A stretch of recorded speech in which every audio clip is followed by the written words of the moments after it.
Hey guys, so we are going to do notes only today, and then tomorrow you guys will just be working on the homework for this day. If you want to knock both out, go ahead and do it, but no big deal if you want to wait. So we're going to be doing proofs, which we already kind of started yesterday with your homework, but these just take a little bit longer. That's why you are going to do the homework tomorrow.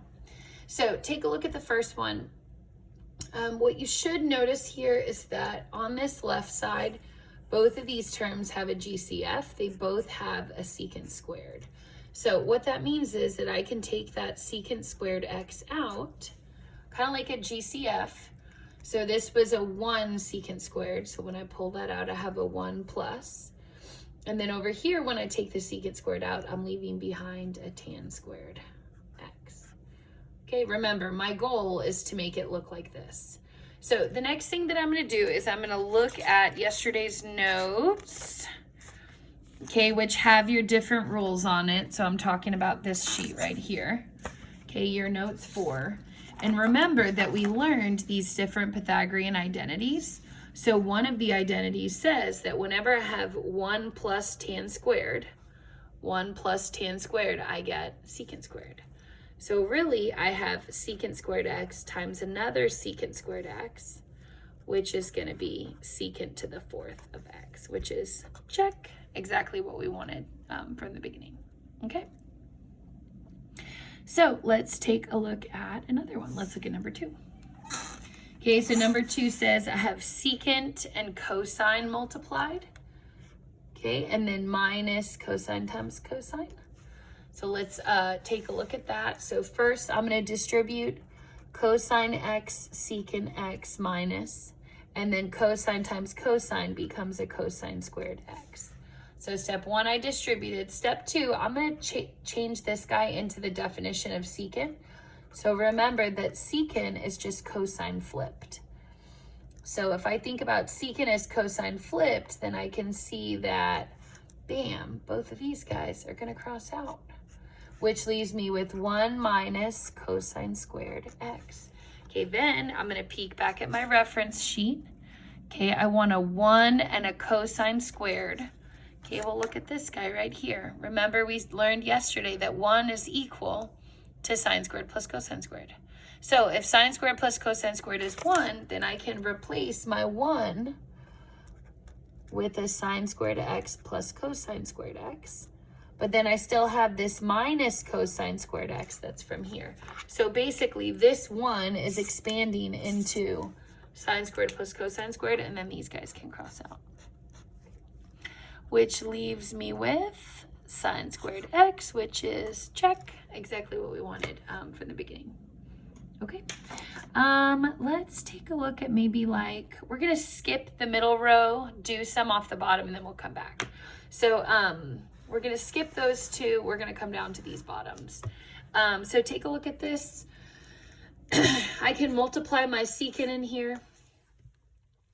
So secant times secant we know is secant squared x. And then secant times cosine is going to be secant x cosine x. And then from there, kind of like last time, I can adjust secant to be 1 over cosine x. But then if I'm multiplying that by a cosine x, these guys can cross out. Okay, just like last time. So then I have a secant squared x minus 1. And then I'm going to peek back at my sheet. Okay, remember, you have 3 different sets of rules. So I'm looking at this rule right here. It says that tan squared plus 1 is equal to secant squared. So tan squared plus 1 is equal to secant squared. So then what we can do here, tan squared plus 1 equals, so I'm going to take where my secant squared is, I'm going to put a tan squared plus 1 instead. Are you catching that?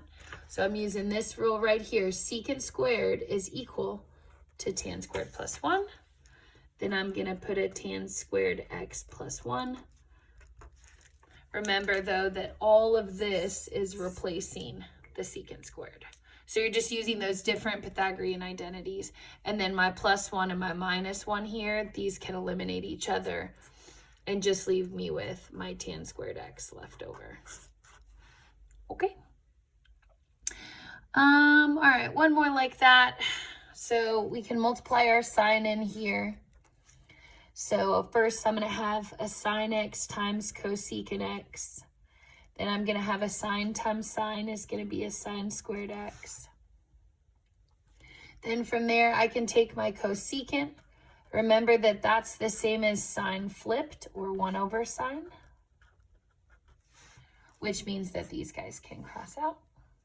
So then I have 1 minus sine squared x, and then I'm going to use my rule for sine squared and cosine squared. So take a little look back here. Remember, sine squared plus cosine squared is 1. Sine squared plus cosine squared is 1. Then I can replace 1 with sine squared plus cosine squared.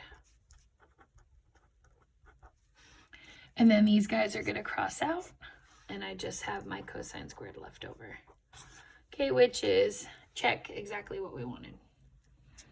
Okay. All right, so now come look at this middle row. Whenever you have ones that are set up like this, your goal is going to be to get a common denominator, okay? You want to get a common denominator. So let's take a look at number 3 first, just because it's going to be a little bit easier. So I have 1 over sine x cosine x minus cosine x over sine x, and I want it to equal tan x.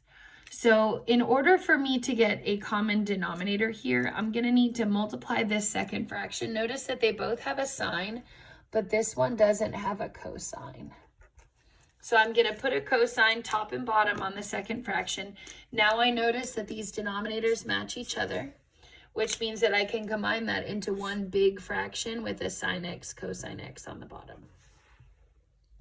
Okay, then on the top I have my 1 from here minus, and then I have cosine times cosine, that's a cosine squared x.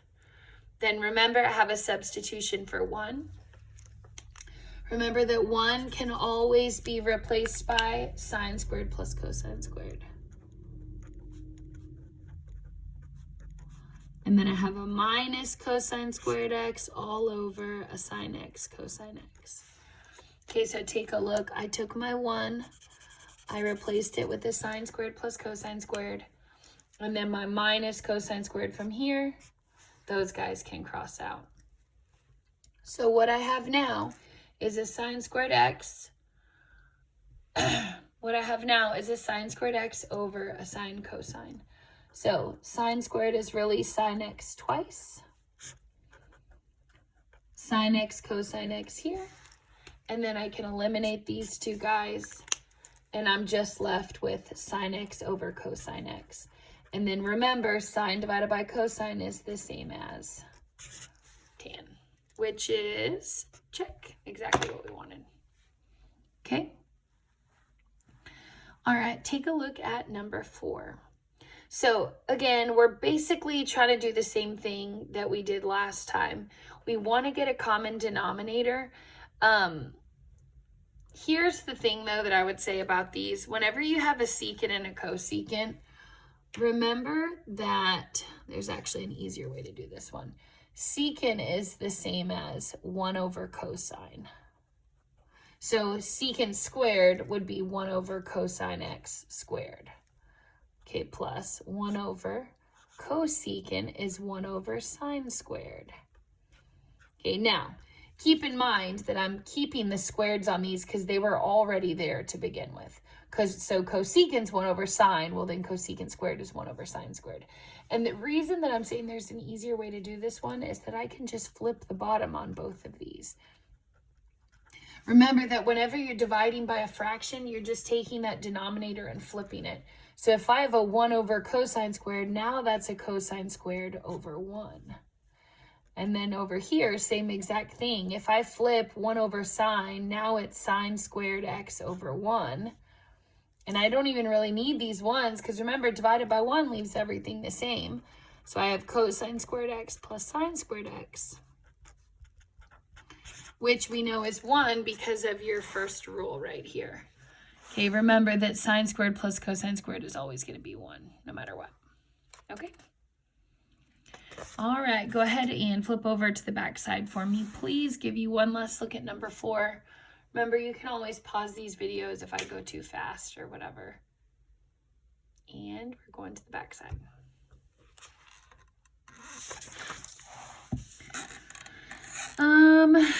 Okay, so let's do the other common denominator one. You can pick it out pretty easily because it's the only one that has a fraction in it. So I have sine over cosecant, which is really 1 over sine x, plus cosine x over secant is really 1 over cosine x. And we want to show that that's equal to 1. So all that I did in that first step was I said cosecant is 1 over sine, secant is 1 over cosine. And then when I notice I have fractions in the bottom, remember that means that I can flip those and multiply. So now I have sine times sine over 1. And then cosine, this is the guy off the top, multiplied by cosine x over 1. And then from there I see, okay, well, sine times sine, that's sine squared x. Cosine times cosine, that's cosine squared x. You might notice the 1s are dropping off, but nobody cares about that. Equals 1. Okay. Let's go down and do another one. Now, number 8, I don't even know why this is a question. These are obvious. Oh, no, they're not exactly the same. Okay, let's do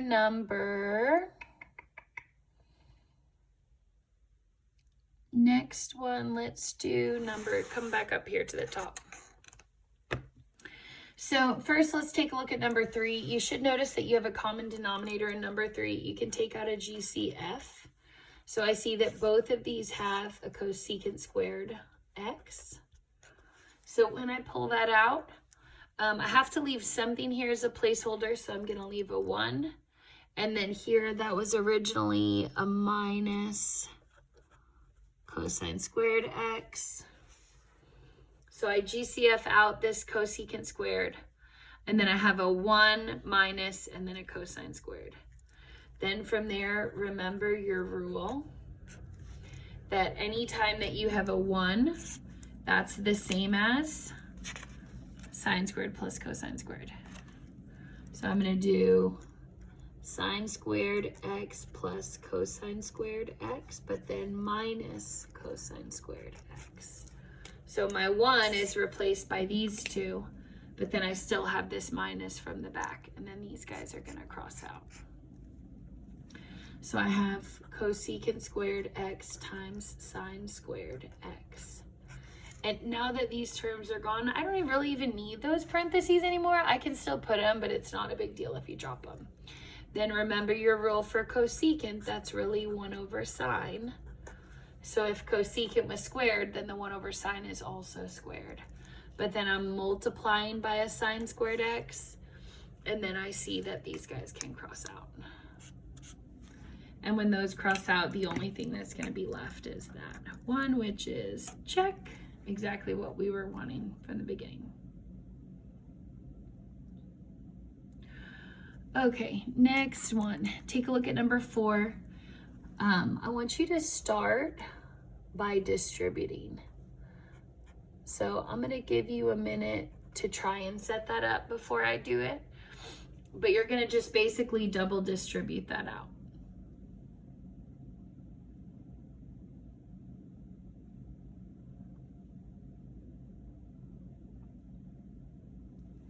So secant times secant is going to be secant squared.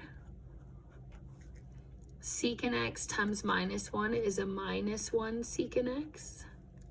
Plus 1 times secant x is a plus 1 secant x. And then plus 1 times minus 1 is a minus 1.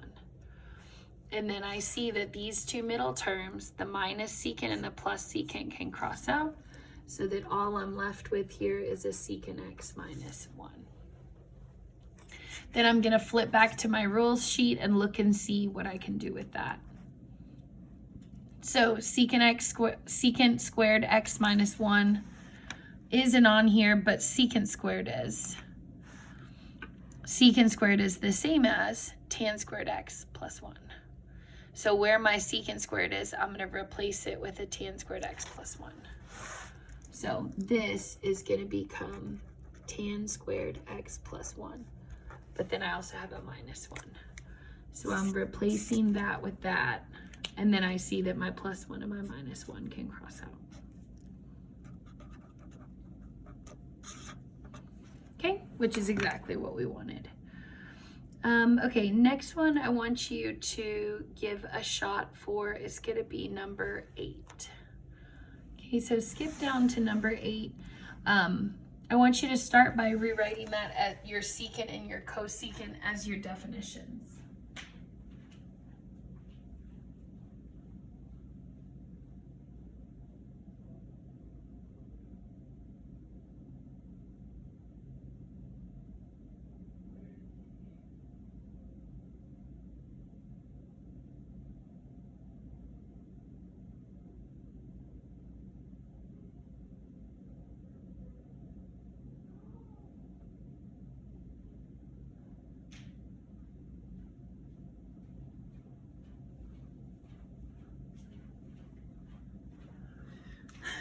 Okay, so first thing I would say is secant, remember that's really 1 over cosine squared x.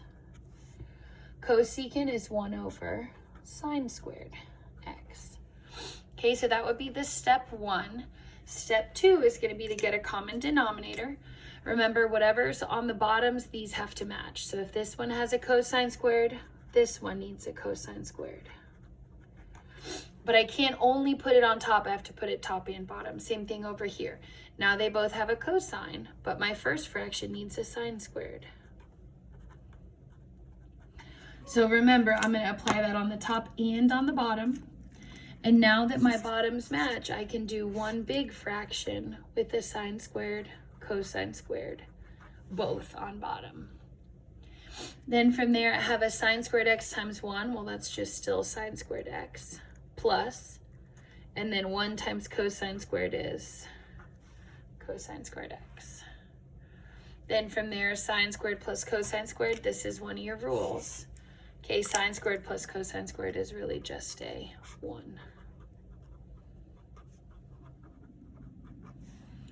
And then for my last thing, remember, you can make that top like 1 times 1 again, because 1 over sine and 1 over cosine, those both have their own special names.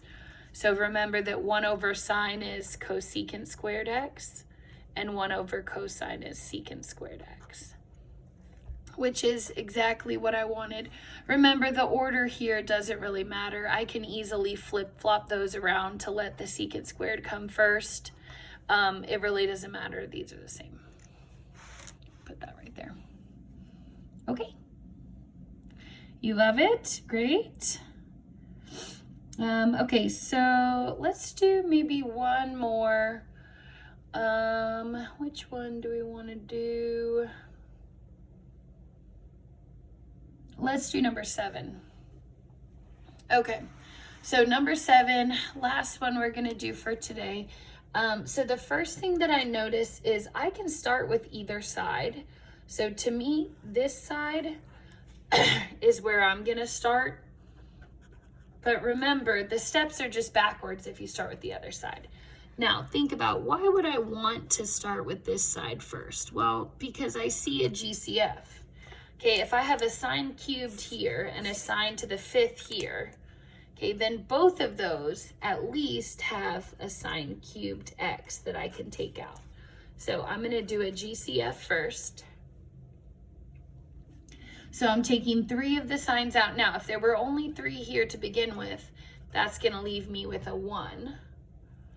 And then if I have sine to the 5th here, and I take 3 of them out, that's going to leave me with a sine squared x left over. And then from there, remember, 1 is one of your specials. Okay, 1 can be split up. Let's rewrite this whole thing out. Okay, into a sine squared x plus a cosine squared x. So my 1 is turning into my sine squared plus cosine squared. Okay, remember, that's allowed to expand into that. And then I see, ooh, sine squared and minus sine squared, those guys can cross out. And so then the only thing that's left is the sine cubed x from the beginning. Okay, remember that I had pulled out, and then this cosine squared that's left from the inside. Okay? Which is exactly, check, what we wanted from the beginning. Okay. So I'm going to go ahead and send you a picture of that 5th question, but remember, you don't really have homework tonight. You might want to start number 5. Your hint would be that this is going to be a difference of perfect squares. So you're going to have to factor that, but give it a shot. That one's a little bit challenging, and I will talk to you tomorrow.